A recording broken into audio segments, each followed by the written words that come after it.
Welcome into the Brandon Lowe Show with Ryan Pritt here on HD Media and Video Productions. And I'm Brandon Lowe. Next to me, my co-host, the WVU beat writer, is Ryan Pritt. And also, across from us, the beautiful... He's the only AP voter. And the only AP voter, yes. I forget the... And he's a Hall of Famer. And oh, yeah. You forgot that part. That's the part we should start with. I mean, really, everything else is secondary. Across from us, our beautiful producer and the voice of University of Charleston Athletics. He's never called me beautiful. Suck it up for some over reason. a year, Jack. Yeah. Just want you to know. We're just hoping beautiful. you stick around and make this show as good as it is every day, so that we do this. If I shave my beard, well, I'll be beautiful then. You're never going to shave your beard. You should try it. You're never going to be. But both of those things are correct. They kind of go together. It's fun, yeah. We have established that we do have a face for radio. I always hated that joke when people would say that. Like, yeah, you do got a face for radio. Right.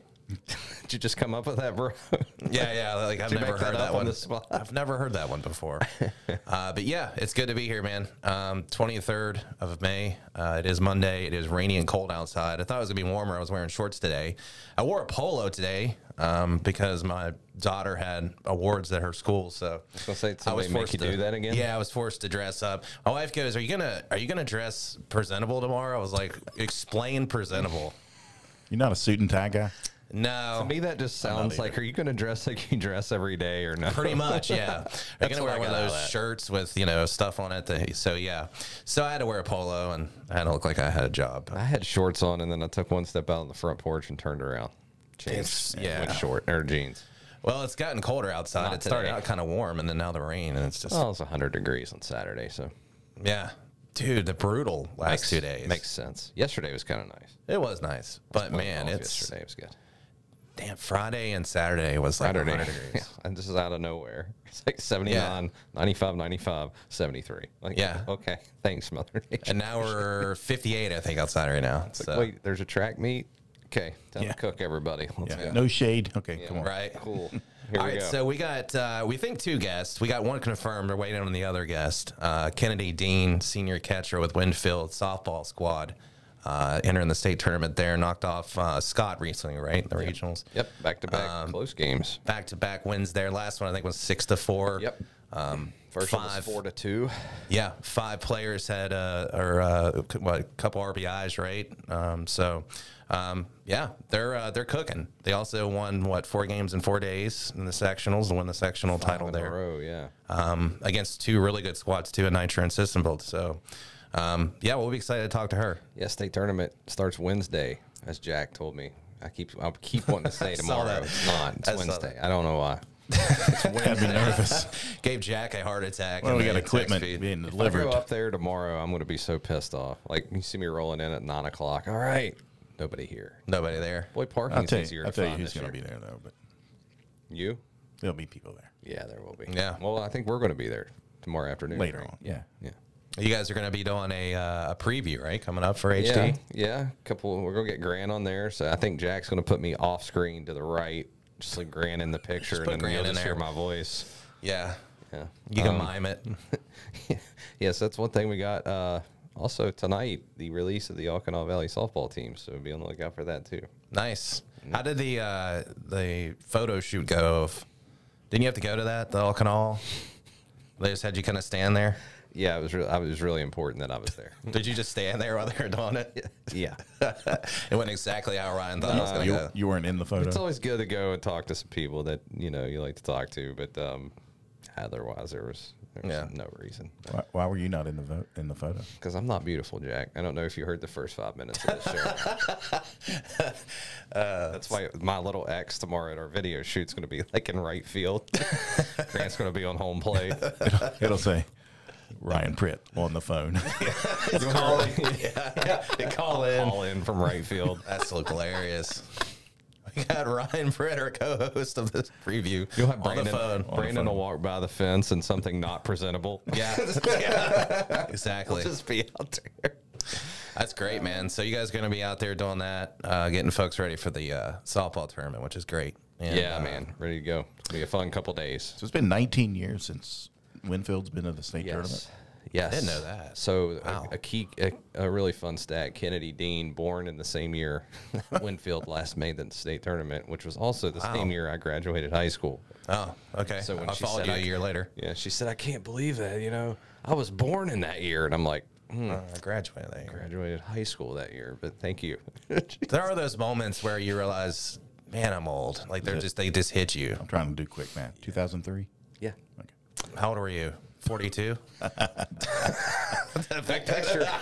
Picture was 1903, so love it was that 100 picture. there. Yes, I was 42. Both boys are already through college. Yes. No. No, but yeah, Hey, but I got the last one graduated Friday, so nice. Congratulations.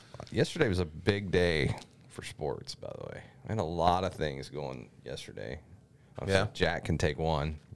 You see, really, really close, man. Oh, what a run! What a run! I watched Came up that. a game short, right? yeah. Yeah.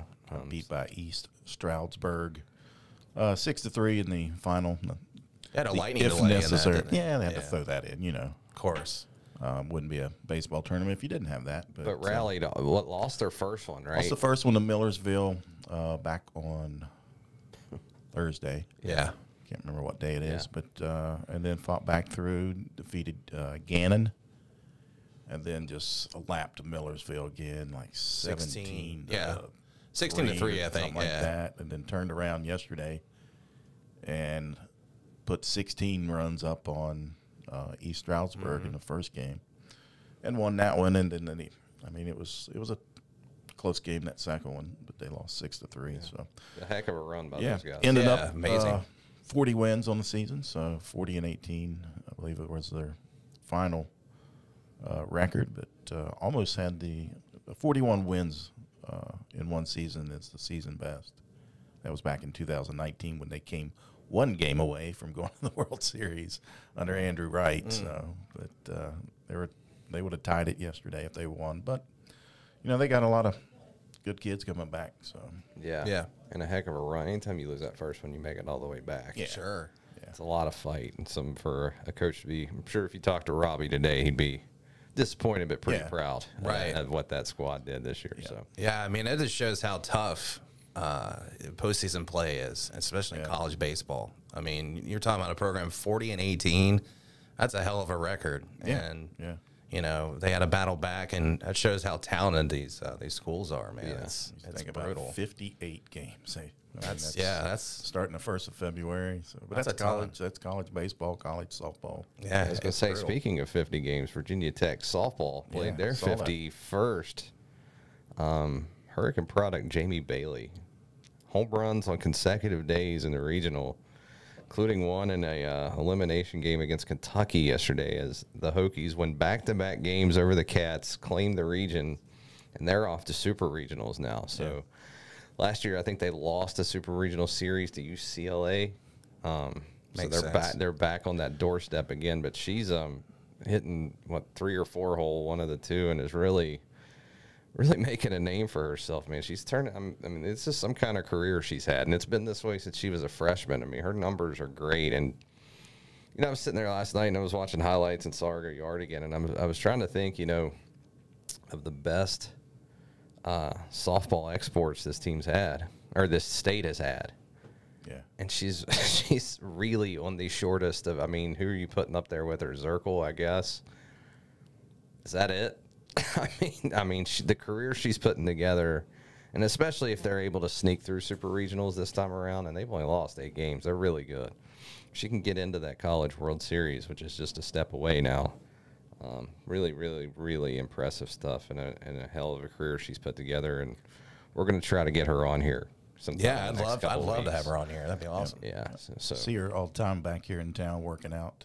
Yeah, here locally. So and she works as hard as. I mean, this is a kid, Brandon, I don't know, Jack may know this story, but I don't figure you do, and a lot of our listeners probably don't. This is a kid that was playing travel ball her junior year and was trying to beat out a ground ball to first base. Lunges for first, her foot goes the wrong way, and she has a compound fracture of her ankle. It comes through her skin, straight up Jason Kendall-esque, if you remember that. She's playing softball 3 months later. Yeah, that's... The original diagnosis was 6 months. Yeah. Those are nothing to play around with, man. Yeah, I think she missed like a week or 2 of the high school season. That was it. She was right back in there, and she's just that's tough. That's who she is. She's tough as nails. So yeah, that was really good to see yesterday too. And it feels weird rooting for Virginia Tech and anything, but I think she's got. I think that Virginia Tech softball team has a lot of fans around here. So. Yeah, that's just it's always cool. I know we talked about that with some local, local talent, local products going off, and being able to see them on TV and crush. It's really cool. I love seeing that. So it sucks that we don't have, like we've talked about before with WVU, and trying to get Shane Lyons to talk about softball with that too. So we'll see what happens. Stay tuned on that front, by the way. Okay. That's all I'm going to say. Ooh, a little teaser. May look at the Herald Dispatch and Gazette Mail tomorrow. There you go. There you go, folks. I just felt it. I felt it in my loins that the story was coming. I mean, between that and All Valley softball, if you're not picking up a paper tomorrow, I don't know what's wrong with you. There you go. So make sure to check that out. Yeah, it's gotta happen. And the state softball preview coming up. So. That won't be in tomorrow's paper. No, but it will. It'll be on Wednesday, and then we'll have 3 writers at the tournament. Grant, myself. Well, you got 3 fields. So. And Chuck Landon. Well, it'll be Chuck writing some column stuff up there. Grant's handling AAA, and I'm going to handle AA, I believe. That's what we're looking at. Am I doing interviews? Are you going to interview me? Yeah, if you want to. Come sit down there. I'm just going to interview Bryce Casto the whole time, I think. That's good. We're just going to have, I think we're going to go Facebook Live and just have a 5-hour running commentary about how bad it sucks to be a Pirate fan. AC/DC. Kiss. By the way, Kiss. Great performance. They turned in again yesterday. 18-0 is what I was looking at. So they've been beaten in, I texted in it 2 and got games no response. this year, by the way. Okay. Yeah, I saw the that. cards. They've been beaten 21-0 and 18-0 already this year. Bad. We're not even to June. I was just and happy. They're still 4 games ahead of the Reds. I was just happy for you. It was the top of the 9th, because if it would have been 18-0 at like the 5th inning. Well, I mean, you messaged me that, and like I think most fans of teams will be like, "Oh," and I'm just kind of like, "Yeah, expected." And like that sounds about right to me. Okay. I just so happened to see it. I'm like, "Oh my god!" I got the notification from some app or whatever, and I was like, "Jeez, 18-0." And I can't wait to go off on NASCAR here later too. What a joke that was last night. Oh, yeah. I don't know if anyone watched that. I'm sure neither one of you did, but I caught like a little bit. I always watch a little bit of the beginning, and then I end up turning it off, or I end up getting distracted. It's unbelievable that one organization can screw up that consistently. It is unreal how often they're wrong. I can't wait to hear this. 95% of the time, they're wrong. It's unbelievable. 95%. It's almost like you would have to try to be wrong that often and then get lucky to be that wrong that often. That last night was a disaster again. I want to hear what your thoughts are on it, but we got to get to our guest, I think. Yeah, we're going to call Kennedy Dean, so we're going to go to a different chapter here. So, all right, so we're talk some. Let's kill this before I get angry. Before I got to interview a kid. So talking some Winfield softball senior catcher Kennedy Dean. She's going to join us on here. State tournament coming up, like we were talking about. So we'll get her take on the team's performance and kind of a little preview herself from her side of the things with her team as well. All right, we'll take a quick break. We're back here on the Brandon Lowe Show with Ryan Pritt.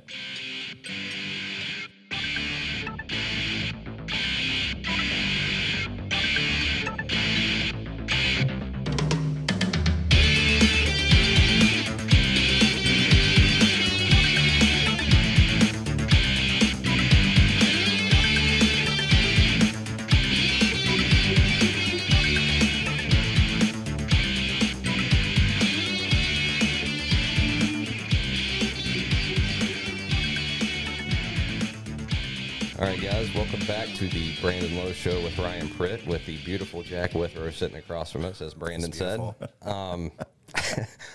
Joining us on the phone, senior catcher, senior shortstop, senior slugger, senior boat rower, Kennedy Dean. How are you today?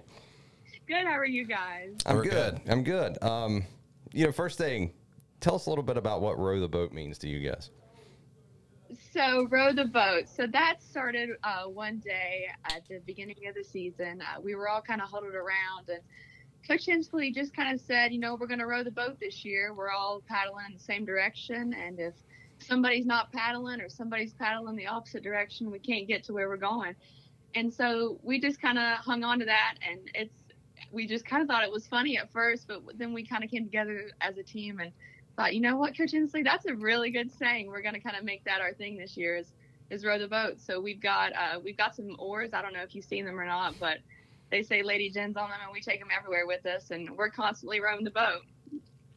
Yeah, Kennedy, speaking of that, obviously we were just talking about the sectional round where you went 4 games, 4 days, and won against some quality programs there in Nitro. And so obviously you all are quality as well. But, you know, just to go through that process, you talk about accountability to get through that and beat some really competition. That really had to give you some momentum hanging into the next round, and now you're in the state tournament.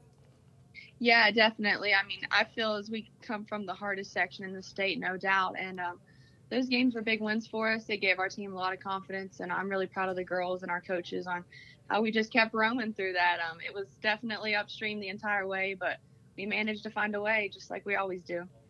You know, I asked you after that clincher at Nitro, you know, if it would be difficult to turn around and get back up to play Scott twice, and you said that's what seniors do, and obviously you guys were able to do that in a couple close games, 2-run games both times. Was it more difficult than you thought, and you know, how proud of you are you of the team for kind of grinding through 2 tough games, maybe tougher than you guys thought they were going to be?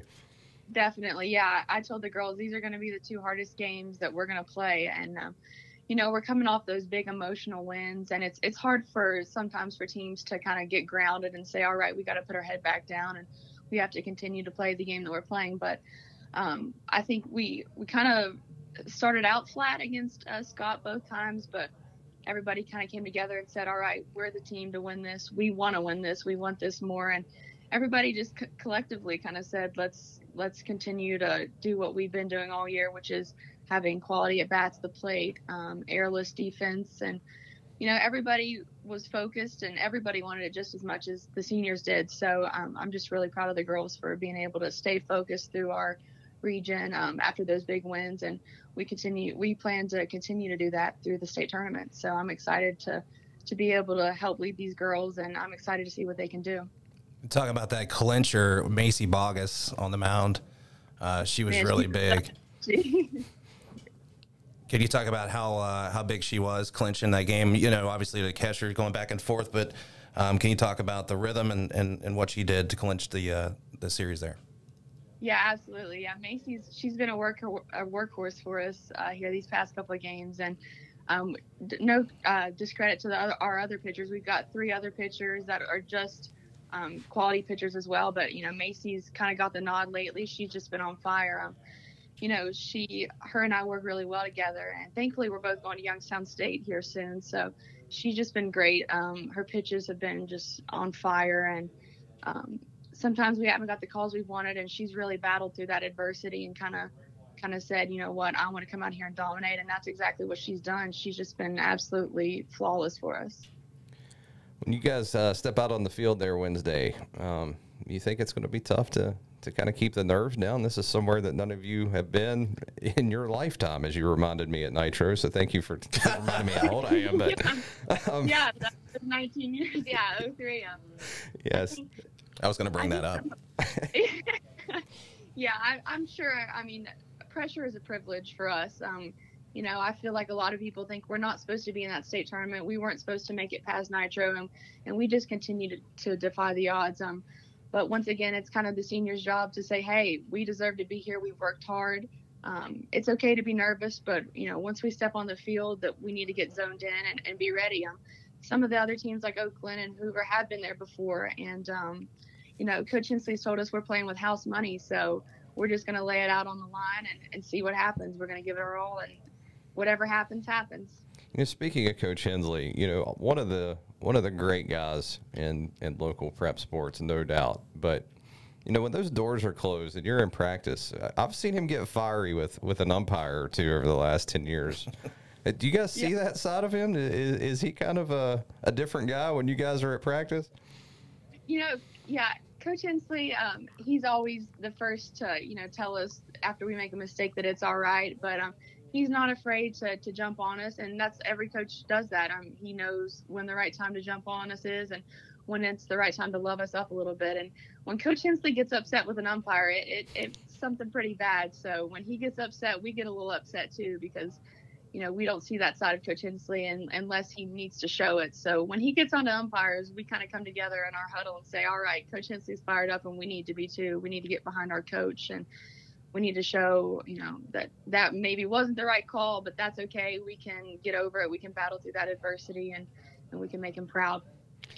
One thing that people forget with this state tournament, and I'm sure it's dawned on you, no matter what happens on Wednesday and Thursday, this is it for you, right? For all the seniors. Have you thought about that at all? And do you think that's going to be emotional when the end comes, no matter if it's Wednesday or Thursday afternoon? Yeah, definitely. I've tried to prepare myself and we talked to the girls before the game, like this could be our seniors' last game, my last game. So I try to prepare myself every game that if it is, I got to hold it together for my team. But, now that we've made it to the state tournament, that last game it's going to be brutal on me and the other two seniors, Jada and Lola. So, some of the underclassmen say, or juniors mostly say, like, we need to play this game for our seniors. This is it for them. This could be their last game. So I think that's what's kept us going, and it's really dangerous the way that we play it because, we're just laying it on the line, and that's when we play our best ball is when we play for each other and play for our coaches in our town. So it's going to be an emotional game, and I'm so excited for it. It's going to be an awesome opportunity. Now, I don't want to alarm you or anything, but since the postseason's begun, your batting average has plummeted from 580 to 558. You okay? Oh, no. Hey, she went 2 for 4 in her last game. So. Well, you're really worried when it comes down to 558. Yeah, it's really rough. Yeah. So we were just making sure there's no slump. You're all good. No injuries, no nothing like that. No, I'm good right now. So that way. Well, Kennedy, thanks so much for joining us. Yes. Best of luck Wednesday, and we will be there to see it. So, like I said, best of luck, and thank you. Awesome. Thank you. I just wanted to thank you as well, Ryan, for covering girls sports in West Virginia. I'm just so thankful that you give us the platform to kind of share our game. And I know softball is a growing game, especially in West Virginia. And I just really thank you for coming to our games and supporting us. Well, thank you. I appreciate it. You're going to make him cry. Yeah, I know. I'm going to get misty here. You're also making his head way bigger, and I got no credit. So thank you, credit. I was also emotional because Brandon called me ugly when we opened the show. So it's been a rough day. So thank you. That meant a lot. Thank you, Kennedy. Thank you so much. We'll see you Wednesday, okay? Awesome. Thank you. All right, bye-bye.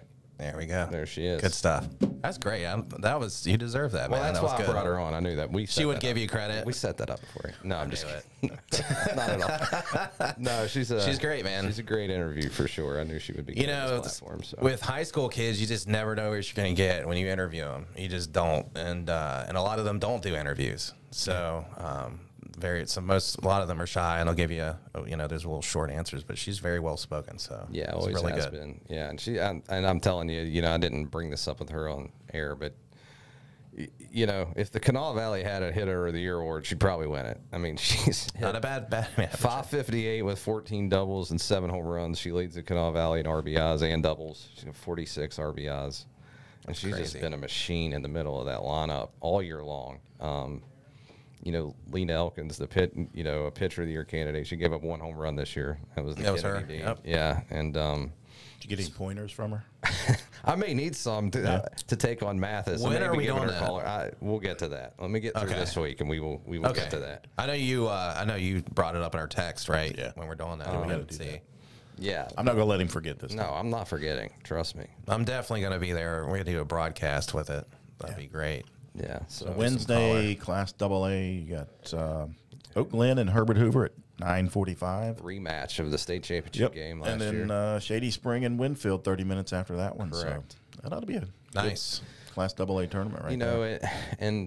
You've seen enough state championships, and Brandon, you've seen it. It always seems like AA is just, when you're talking about competitiveness, it's like that's the sweet spot where you've got all the competitive teams, and you have to look no further than that section she was talking about. I mean, Nitro and Sissonville are both state tournament quality teams, no doubt.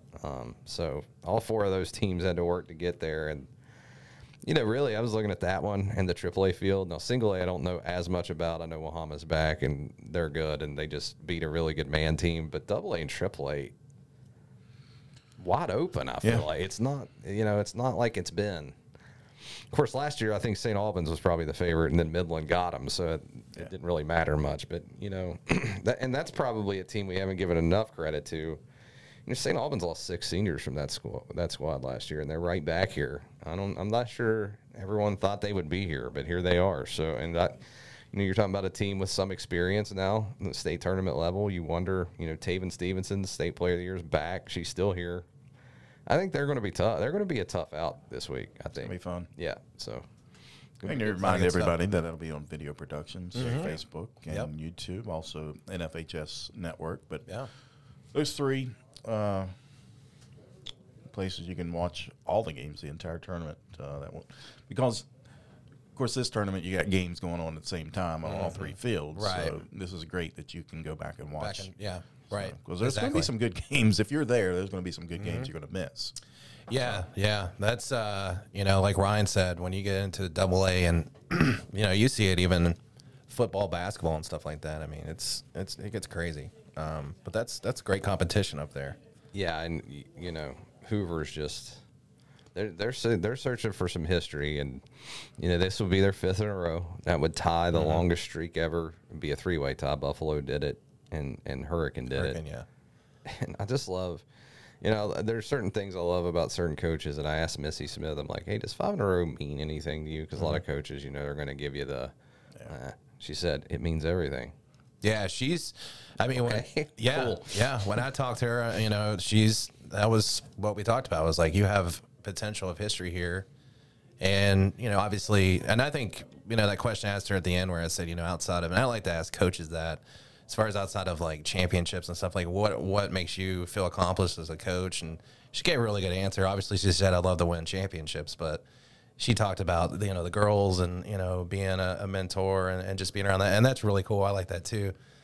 Because everybody always asks coaches about, you know, championships or their success. And I just wanted to hear what she said about something outside of that. She gave a really good answer. So she does care about the the championships, but she's also really she's just the ultimate competitor, and it's so good to it's refreshing because you know one thing.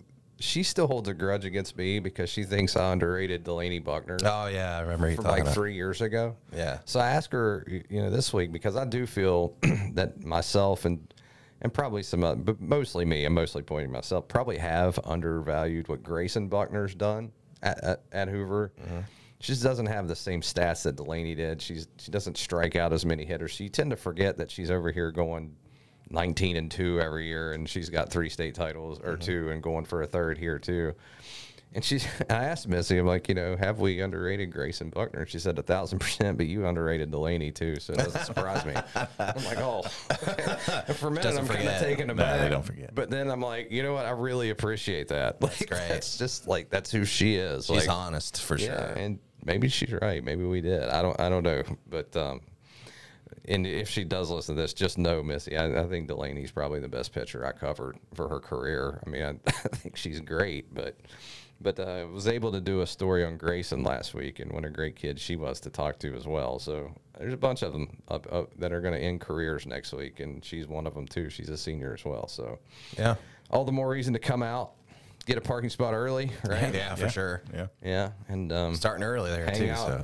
Check out the. I'll be field side at AA. Grant will be up there at AAA. Come say hey to us, and you know, got the preview coming out here. So. Break up a fight if someone from the SSAC tries to fight me. I don't know. Let's see. Have you had anybody reach out to you at all? No. You haven't heard anything? It's all quiet. No, we're going in blind tomorrow. Jack might have a lot to film tomorrow. They're waiting for you. If they're up there setting the field up tomorrow, Jack might get some really good footage. That's really why Grant and I are doing this preview for you. Yeah. No, I think those guys know it's nothing personal. No, I know. It had to be done. Yeah. It did have to be done. You put it out there for sure. But you had a lot of positivity out of that, so yeah, that's what it's all about. Yeah, so. People appreciated it.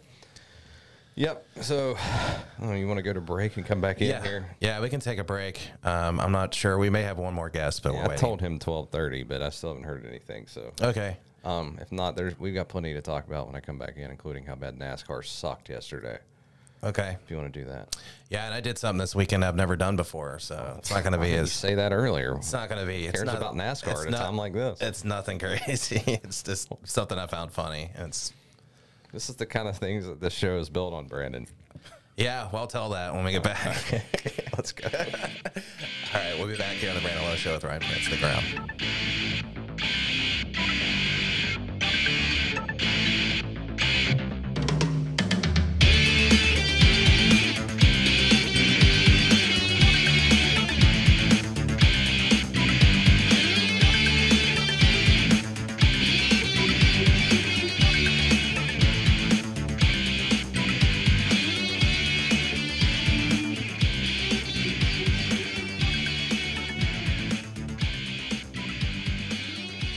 Welcome back into the Brandon Lowe Show with Ryan Pritt. I'm Brandon Lowe. Next to me, Ryan Pritt, and across from me, the beautiful Jack Withrow. That's twice. And I said that I'm jealous. I have semi-beautiful Ryan with no, I was kidding. Semi-beautiful. No, I said I did something this weekend, and these guys think it's going to be something huge, but it's just something I found funny because I'm like 7 years old as far as when we it have comes a to drum roll, Jack? We did not. No. So a lot cooler if we did. I was lying in bed with the wife on. Wait. Saturday. This is a family show. Hold up. Brandon. Oh yeah, I'm not going anywhere like that. This is completely different. And my stomach started hurting really bad, so I was like, man. And so I was like, I'll just squeak one out here. Oh my God.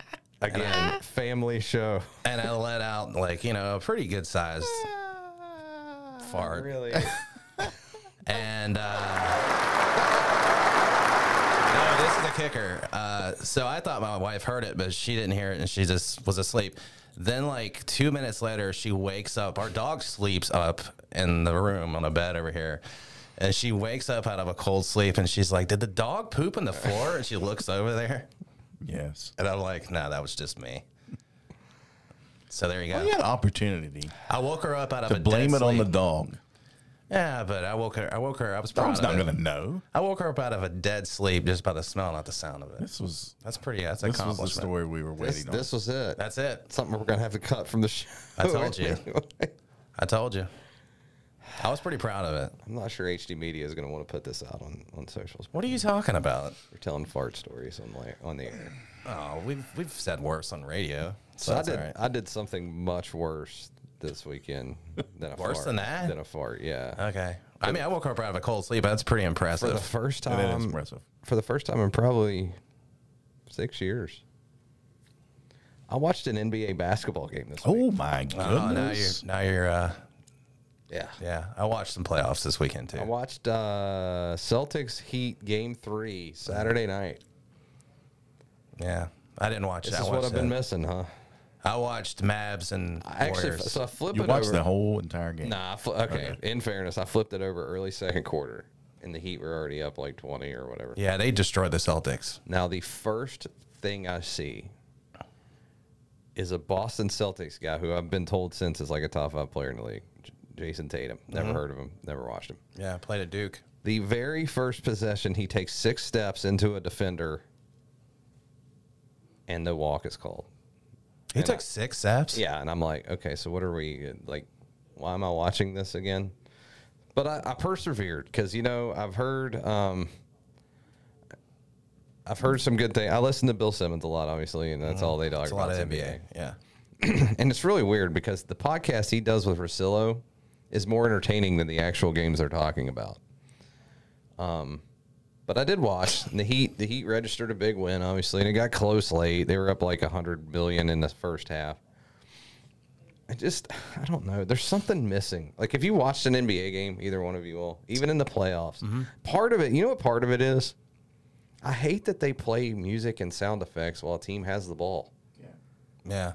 Like why? Like it just seems to take away something from the game to me. Yeah. Because the fans were loud. I mean, that place was rocking. This is Boston Garden, right? That's TD Garden. Yeah, that's the new one that But they it'd be have. the same, yeah, Same thing. crowd. Yeah. And they were, I mean, it was a great environment in there. Why can't you just hear that? Why do I need the dun, dun, dun, dun? Like, no. just stop. I don't like watching the regular season NBA. I've never done that. There's 82 games. It's too long. But I do love the playoffs. And I love the playoffs not... And it just makes me sound terrible because it makes me sound like I'm not even a fan of it. But I like when you get deeper in the playoffs because that's when things really pick up. That's when guys start playing harder defense, and I like that. It takes forever though for the NBA to come around and actually have, consistent. I guess like you're into it. The crowd's into it. You got sellouts like those series, and I know you and I even went back and forth with those with the Cavs and the Warriors whenever they had LeBron and that Warriors team. And those crowds there and at the Warrior, I mean, they were fun. That's what I like. But I love college basketball. That's my thing. I like NBA, but I like college basketball. The early days of those Warriors teams, when they won their first one, I'm talking before KD got there. Sure, so yeah. What was that, like 15, 16, whenever that was, 14, I don't know. They were fun to watch because they were doing something that no one else had done with the whole spread. Hey, we have Clay, we have Draymond, we have Steph. We can make threes from everywhere. Yep. What it looked like to me Saturday night, and again, I have a one-game sample from 6 years, so please don't kill me, is it looks like everyone's trying to run the Warriors offense, except nobody has the shooters the Warriors did. Yeah. It was a three-point shooting contest. Second quarter, they're just building brick. They could have built houses. It was awful. Yeah. Well, it's a different, it's spread it out. That whole offense they used to do even a couple years ago, I forget the name of it now, but it's gone. Now it's just, I mean, the things Luka's doing with the maps is just, he's a beast. The size that he has, he's like a new Dirk with the maps. I like watching him play. Is that the guy that Wiggins killed last night? Yeah, dunked on him. Yeah, and he gave him credit for that. Luka's, the thing I like about Luka, too, is his personality is great, too. He talks to the fans and talks trash. He's just fun to watch. Do you watch the NBA? I do not. I haven't watched the NBA since the 1988 Lakers-Celtics series. Oh, yeah? So you didn't watch any of the Jordan era either? You watched none of the Jordan Bulls? Very. Okay. Yeah. And why is that? Just curious. I don't know. I just not an NBA guy. See, I just can't. Like, I've watched the whole, from the second quarter on, I watched the rest of the game, and it was just like, it's not entertaining to me at all. I just like, I'll pick I don't like that Celtics Heat series anyway. I think it's a terrible matchup. And I've got friends in a group chat I have, one in particular, who's trying to tell me that Joel Embiid would average like 30 and 25 if he played in the 90s. And I'm like, well, no. See, the difference is people played defense in the 90s and you were allowed to kill people. No, and the offense was different. There's no way. They're like, oh, teams only scored 90 points in the 90s. Everyone now is more skilled. And I'm like, what are you talking? If Jordan played in these roles, he would average 50. Yeah, I mean, I do agree that I think the skill set and the size of guys are different. I will say that. Athleticism and size, athleticism is different. But don't you agree that part of that is advances in nutrition and strength training? Yeah, absolutely. Like, they always point to Luke Longley. I'm like, if Luke Longley played now, he wouldn't look like he did then. No. He'd have been training since age 9. Yeah. He would be jacked. And let's not forget, Luke Longley was a very good basketball. I mean, you can't tell them that, though. I mean, that's what kills me. Australian royalty is what he is. He goes over there, everybody knows who he is. Like, I think one of them was telling me that John Stockton wasn't like a top 25 point guard of all time, and I'm like, what? No, that's the career leader in steals and assists, I believe. Yeah, no, that's stupid. They said that. Yeah, you need to get out of that chat. He wouldn't average 5 and 4. I'm like, okay. No, John Stockton would slice up everybody in this new. But I think it comes down to you can't compare eras because of what we're talking about. It's different. Natural human evolution. First of all, people are bigger now than they were 50 years ago. Different offenses, different everything. 50 years ago, doctors told you smoking cigarettes was healthy. I'm just saying, like, it's a little bit different. Yeah. But I will say that the product, I'm still on I can't watch it. I just can't. I tried. Bring back Kurt Rambis. Kurt Rambis from the Knicks? Bill Lambier. Is Rambis? Yeah. No, Rambis is from the Lakers. Yeah. He's the guy with the glasses that got into it with Lambier. He just chokeslammed somebody. The Detroit teams. Yeah, that was Lambier. That's who Jordan had to go against when he was young. Those guys literally would just tackle him. Well, that's who pushed him. And, if you watch the documentary The Last Dance, that's what they talked about is they don't let Michael get to the basket. We'll just tackle him. If you touch LeBron on the forehead, he cries. So I just can't. And a flop. I can't with this. Anyway, for me. No, I mean, I'm with you. I still enjoy NBA playoff basketball. Like I'll tune in. I don't watch every game, but like if we get to the finals, I'll probably watch a little bit, but I'm not into it as much as I used to. Shifting gears, literally. Just for a little NASCAR. 3 quick minutes on NASCAR, since I know you guys don't care less probably about NASCAR than you do playoff basketball. Last night was a joke. I pay attention because of our league. Where were they racing at? It was the All-Star race, which every year they find Wait. Yeah, they have an all-star racetrack. This has been going on since like the 80s or longer. Every year they try to find another way to make it more complicated than it should be. So if I like tried to explain to you the format of this race, you would probably, your head would just explode. Where was it? Texas. Texas Motor Speedway. Which for 30 years it was in Charlotte. They moved it to Bristol 2 years ago, and then they moved it to Texas last year. Here's the problem. People were, well, one of many problems. One problem, people were mad at it being in Charlotte because typically a 1.5 mile track tends to get a little boring. Well, guess what Texas is? 1.5 miles. Makes so much sense, right? I mean, Charlotte's literally the hub of NASCAR, right in the South. A lot of the team shops are in Charlotte. Hey, let's move it to Texas where half of the crowd's going to show up. And then let's run it on Sunday night so even less of the crowd's going to show up because guess what? People work on Monday. Yeah. That all aside, the race was terrible. Nobody can pass anybody with these new cars, and they've yet to figure out how to create a tire for it that doesn't explode every 20 laps. So basically every 20 laps, one of the best cars on the track blows a tire, hits the wall, and is out of the race. It's every week. It's terrible. Figure it out. Third, they introduced these new rules last night. So every week in a race, right, leader gets to the white flag. It means there's one lap to go. If a caution happens after that point, the race ends.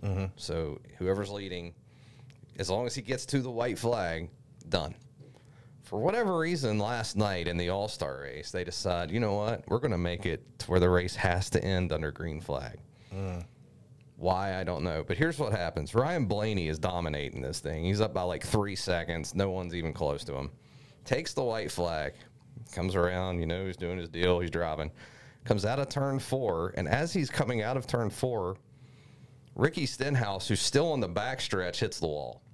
Not close to anyone. No reason to throw a yellow flag and slow this race down. And all of a sudden, NASCAR's like, hey, this race has been terrible. You know what would make it great is if we restart everybody. Oh, my God. So they show the camera angle, and Ryan Blaney going 190 is from me to that shelf from the checkered flag, and all of a sudden they throw the yellow. He thinks he's won the race. So he drops the window net down. He's got his arm hanging out of the car. His pit crew's celebrating all up and down the, Oh, my God. By the way, there's a rule in NASCAR. You can't compete unless your window net's up. Guess what's impossible to do from inside the car? Put that window net up. So under the caution lap now, you see him he's got both hands hanging out. He's driving with his knees under caution, trying to get this window net back My up. wife. Yeah. Putting makeup on. And meanwhile, no one understands what's going on because they just snuck this rule in for absolutely no reason. That's crazy. And then threw a caution for even less reason. Because you throw a caution to keep people from hitting each other when they're stopped. Sure. Stenhouse was like last. No one's around him. He's actually driving off. Like, no one's stopped. So under these caution laps, Blaney's fighting the wheel and trying to get this thing back up. And somehow he like rigs it and makeshifts it to where it's sticking, but it's on the outside of the car instead of on the inside. I don't even know how he did it. I don't know if he had super glue in there or what, but it's like crooked. Like you could still see like the top of his head. And of course they do that in case you wreck and someone slams you in the which we've seen, like Ryan Newman almost died that way with the window net. And then they let him start anyway. So they start, and they're going into turn 1, and he comes up and like cuts the nose off of Hamlin. Had Denny Hamlin been 2 inches more forward, they wreck. And if Blaney gets turned over on his hood with no window net, now all of a sudden you got disaster. But thankfully he made it. He ended up winning the race anyway, which is great. But afterwards, Hamlin's pissed because he's like, I mean, is it a rule that you can drive with your window net or not? He's like, he should have won the race. Yeah. I'm not saying that, but why are we only choosing to acknowledge some rules? Some rules and the others. Under rule, Blaney should have been black flag and not even been allowed to restart the second time, which would have made Hamlin the leader. And this is, I mean, why is it this difficult? That's crazy. Why are we changing rules that don't need to be changed? I'm sitting at home on the couch, like, in utter disbelief. Like, how did we get here? It's a race. Line them up and let them run 100 laps and just be done with the damn thing. It's not that hard. Yeah, they should have just let him go across the first time. Yes. If Stenhouse is out of the race and he's back there, who cares? He didn't reckon anybody. Why do you change that rule? That rule doesn't need change. Like, it's one race, like, for an all-star race? Yeah, an all-star race at that. But, I mean, this all happens after, like, Kyle Busch, Kyle Larson, Ross Chastain, all of which were probably 3 of the 4 fastest cars in the race, get knocked out because tires and resulting wrecks. Chase Elliott, too. They were all gone in the first 10, 15 laps. Thank God I picked Kyle Larson. It's like, why can Goodyear not create a tire that can last in this car? I don't understand it. Who'd you end up picking? Hamlin. Yeah. Oh. I did okay. That added to it. Which, had they disqualified Blaney, I would have won. You would have won. And I still wouldn't have probably even counted it because it was so stupid that Blaney was just not the winner of this race. But anyway, I got some reaction on Twitter. I know a lot of people in this state watch NASCAR, so I'm going to continue to bring it up on this show every now and then. Sure. But people were heated about this last night. It was a big deal. Ryan, is it Dale's nephew? Dale Blaney? He's, it's not Dale. It's, what oh God, you asked me too quick. His dad was a racer. His dad's Dave.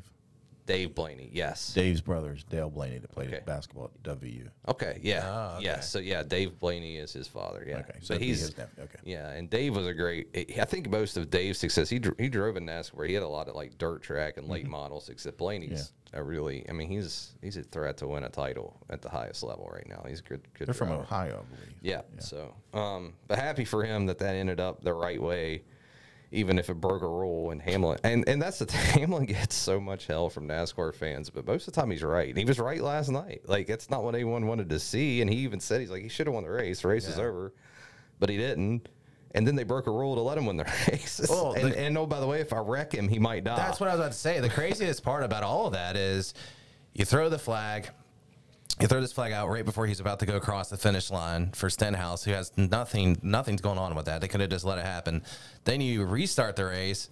Guy can't get his netting up, and he almost wrecks, and he almost possibly could have put him in that extreme danger of dying. That's what Hamlin said. Crazy. 2 inches further forward, and this is a bad thing. I mean, NASCAR, that would have been a really bad look. Shout out to Ricky Stenhouse for remembering that he has to wreck every single race at the nick of time. You almost didn't get it in, man. Almost. But you did, so congrats. I can't remember if I've picked him this year yet, but anyway. Here's a fun fact. All right. I Googled Dale Blaney. He was drafted in 1986 by the Los Angeles Lakers. Oh, okay. Quit so he could go into racing before the season started. Nice. What year was that? What'd you say? 86. 86, Man, okay. and right in the Showtime era, too. Yeah, because Magic played in the title game, what, in 88? 88. Yeah.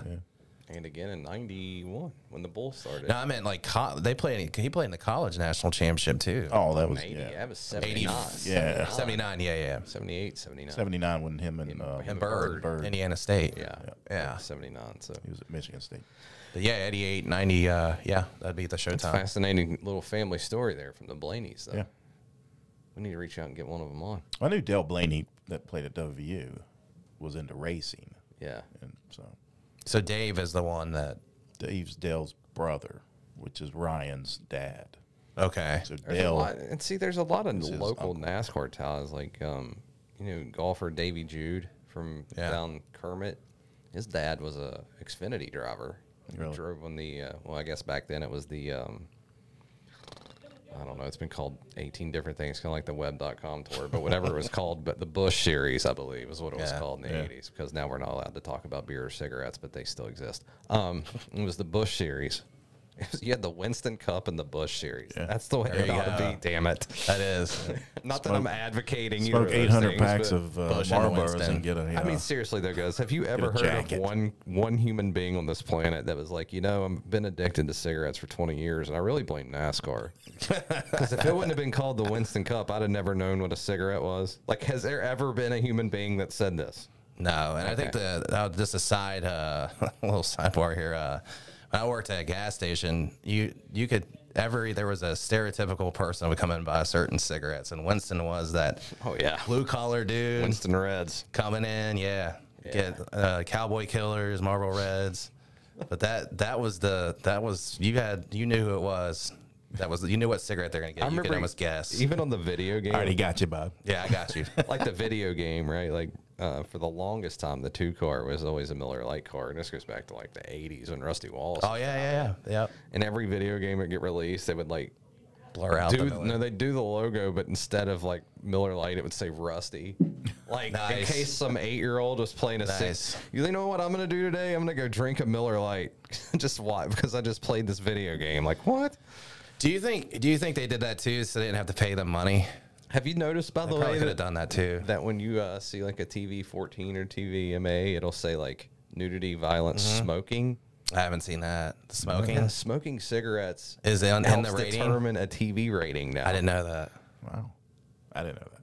Yeah, I didn't see that. I thought the S stand just did it say smoking on it? Yes, it says smoking. Okay. I thought I haven't seen that. God forbid they watch any movie that came out prior to 1989.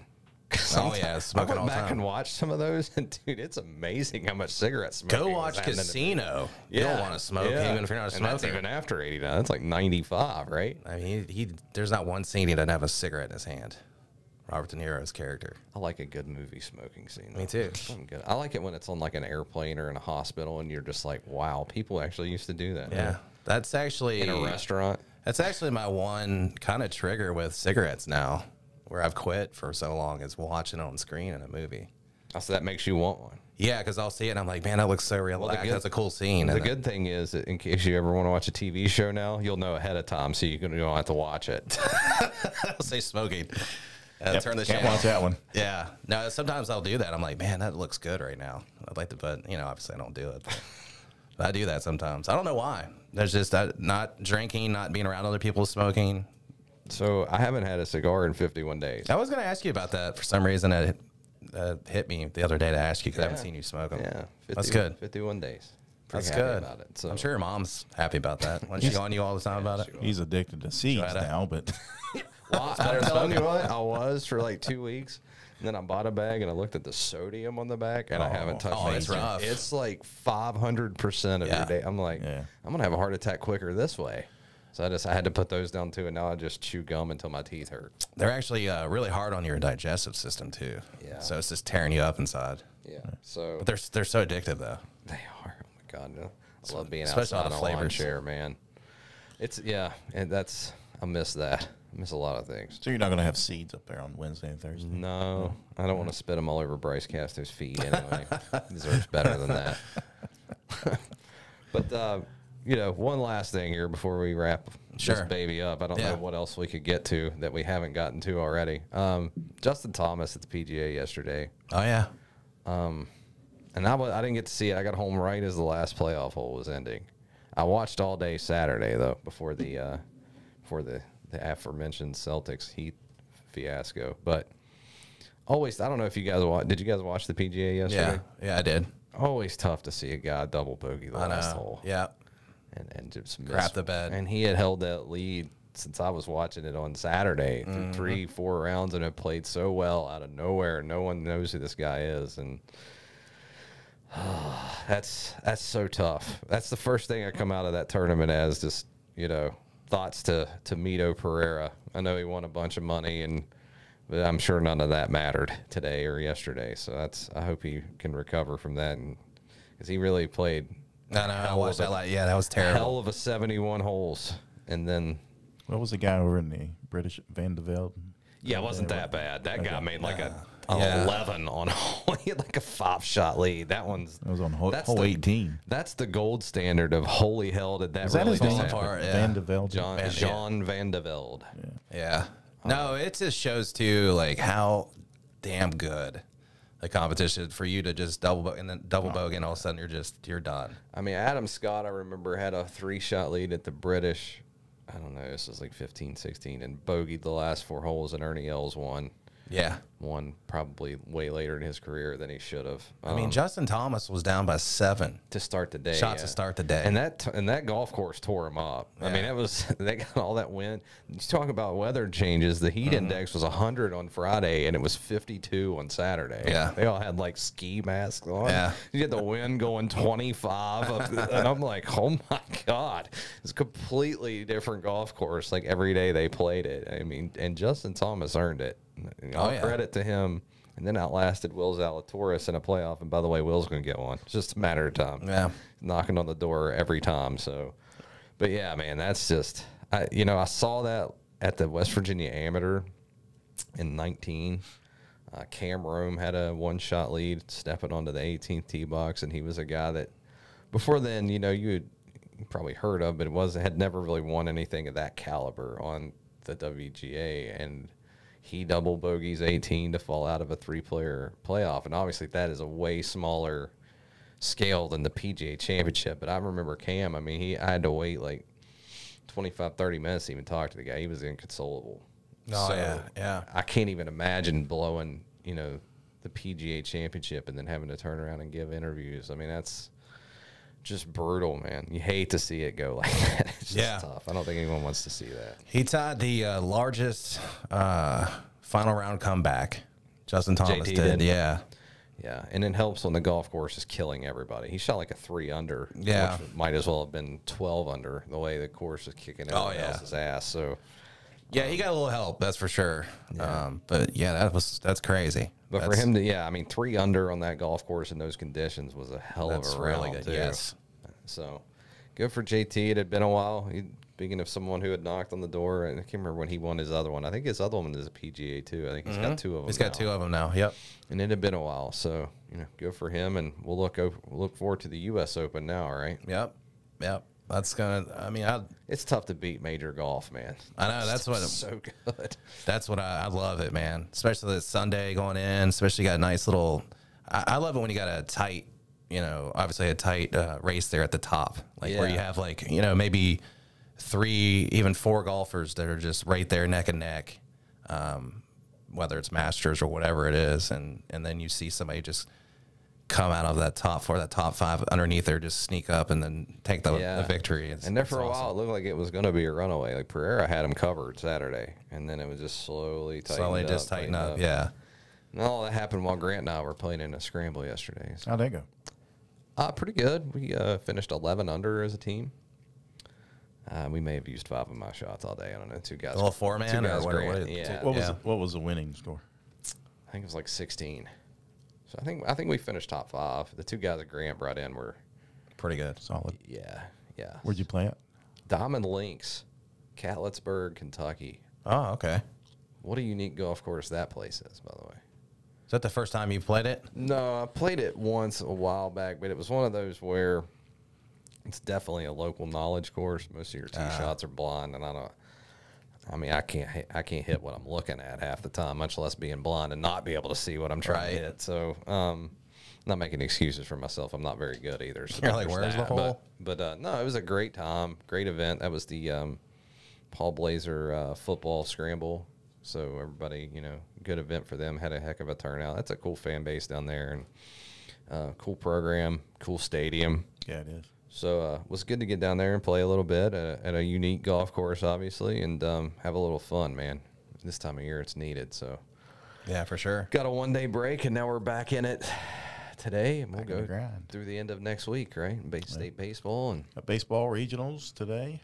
Had some postponements. Yeah, absolutely. Because of the rain. I know George Washington and Greenbrier East are postponed. Hoover and RCB as well. Yes, but I believe Cabell Midland and Hurricane today at 6 o'clock. What a game that'll be. Yeah, that'll be a good one. I don't know if you guys got somebody covering that.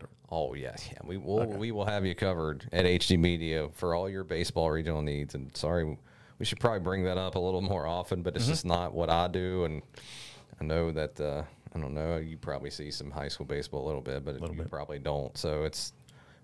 Maybe we need to get on a little bit of that next week. That sounds good, yeah. Well, this is my last pod until June 10th. Yeah. Because I'm on vacation, and I got both kids this Friday because school's out. And one more thing, we're going to come up with a name, but I think we should probably just tell them that starting the second week of June, we're going to try to have a different high school football coach on every show leading up to the season opener, August 26th for most teams. You'd mentioned a couple that were the 25th, but we're going to try to get all of the HD area covered. That includes Coalfields, Huntington area, Charleston area, Lincoln County. We're looking at you too. Van Bulldogs. The Van Bulldogs, as Phil Perry reminded me. Thank you, Phil. And thanks for all of his help on getting some numbers. We're going to try to get a master list together and a plan together. And our goal is to bring you on every day. So we're going to lead you all through the summer. Once baseball ends, the look to football begins, right? Yep. So they'll have 3 weeks there in the yep. summer. A lot of them will go to team camps, things like that, 7-on-7s. Yep. Yeah, and we're going to try to have some fun with it. And if you're listening still, thank you first. If you made it through Brandon's fart story, congrats. But if you out there have anything you want to know from your area football coach, please shoot us a text, shoot us a message on social media, let us know, and we'll definitely take that and try to get that in for you. So yep, text line's always wide open for any type of comments, questions, whatever you want to throw at us. 304-405-2828. You can just send any type of question. We'll let you know when the coaches are coming on, and you can throw some stuff at us, and we'll throw at the coaches. And the last thing, I promise I'm done. We were supposed to have Nick Nacho Pauly on today. He's the bassist for area metal band Dead Face Down. Couldn't do it. Had some stuff going on. He messaged me there. But they're playing a show on Saturday in Charleston with all the money going to a good buddy of mine who passed away there about a month ago. Scott Cameron was killed in a motorcycle crash. And they are coming out of retirement to perform on Saturday in Charleston. So I think it's $5 at the door. So if you guys are out and about in Charleston, man, like I said, all the money is being donated to Scott's family. And was a great guy, man. Good friend of mine, good friend of them for sure. Pretty much anyone in the Cross Lanes area that knew Scott, he was one of those guys. I know it sounds cliche, but he was one of those guys that didn't have any enemies, man. Yeah. Everyone liked that guy, and we all miss him. And like I said, if you're uptown and you like your music a little on the heavier side, like these two guys on this side of the table do, go check them out, man. It's for a good cause, and it'll be good to see Dead Face Down back. They're a good band. So yeah, I've seen them several times. Hung out with those dudes. They're really cool dudes. I remember the first time I saw them, I was like, wow, this exists in Charleston. Yeah, they're really good. I was like, wow, this is awesome. So quality metal if you're into that. Yeah. So. And it's for a good cause. Even if you're not into metal, get yourself a drink or something. And I'll just go give them $5 at the door. Yeah. $5, guys. There you go. Yeah. So. All right, that wraps it up. Wraps up the show for today. Like I said, I'm off to vacation and all that stuff. Vacation hell, that is. And that's me and you, big guy. It'll be you two. The cat. The beautiful Jack The cat is headed south. Good-looking Ryan Pritt, as David Lee Roth would say. Yeah. So I was going to say when the cat's away, the mouse will play, but he'll be down there with the mouse. Yeah. Yeah. Yeah, we'll be. We're going to try to get Grant to fill in. Okay. Yeah. That'll be good. Maybe we'll get Might creative. grab somebody off the street. Yeah. Yeah, just get them and See if one of these guys out here want to come in. Yeah. just tell them, just act like, just say their name's Brandon Lowe and just go with it. Yeah. They can play me for however many. Hey, maybe we'll get Donnie in here or something, and he can kick off high school series. And that's a good idea. We'll figure something out. Oh, yeah. All right. So I'll be back June 10th. The guys will take the reins and rock it out. And, yeah, that does it for the show today. We do this Mondays and Fridays. 4 p.m. is when it premieres on our social media page, along with HG Media platforms, YouTube, their websites, wvgazetteMail.com, herald-dispatch.com, Twitter at BLRpod as well, at rpritt for Ryan. And you just type in beautiful Jack Withrow and you'll find him on Twitter as well. Every time. All right. That does it for us. Until Friday, thank you for listening and watching the Brandon Lowe Show with Ryan Pritt. Thanks, guys.